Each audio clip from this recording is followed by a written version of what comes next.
Hi 5-6ers, welcome to week 8 of our online art lessons. This is the last week we will be working on our paper mache mask. This week what we are going to be doing is painting our paper mache mask. So the things that you will need are some newspaper, your paper mache mask. If you are still working on your mask, that is okay, work at your own pace. If you're still doing the paper mache this week, maybe you can paint next week.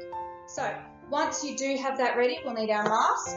We will need some paints. Now, if you have paints at home, fantastic. Watercolour, acrylic, any old paints that you just have left over at home are fantastic.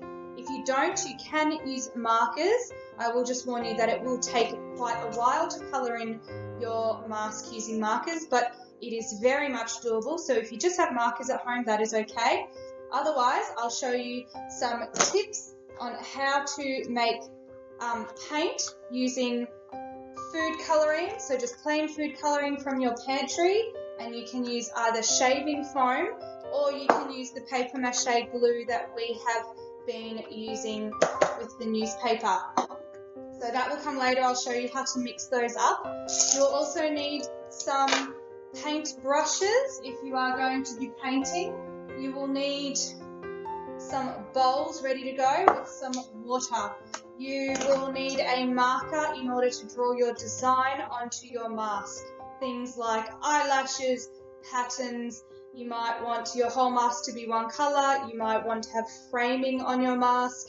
You might want to have different patterns in different areas, different lines happening. Make sure you have cloths and tea towels ready to go, just in case you do make a bit of a mess. And always have newspaper on the counter.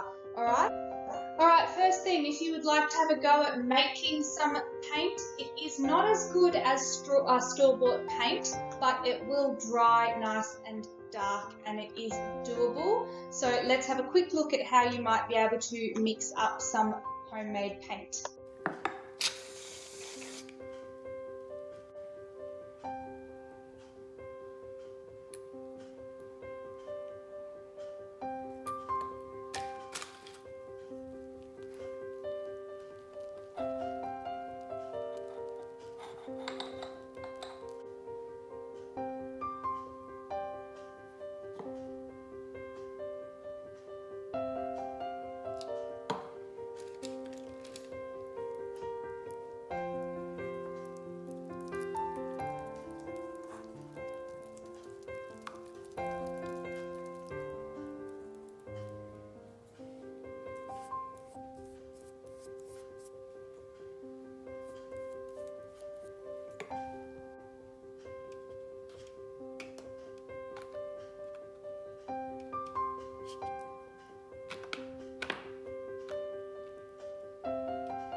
Righty, make sure you have a top that you don't mind getting marks or paint on.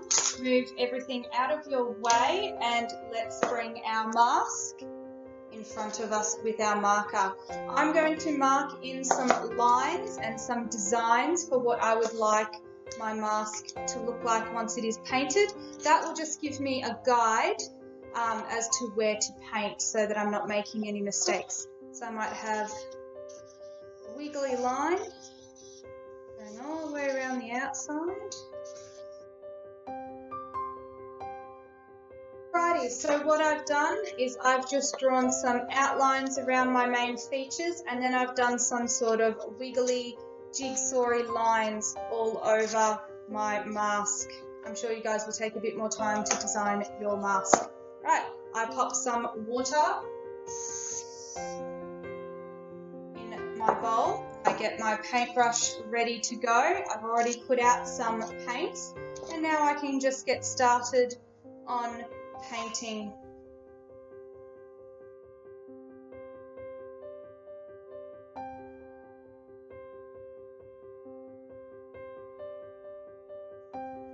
Alrighty, once your mask is fully painted, leave it somewhere to dry.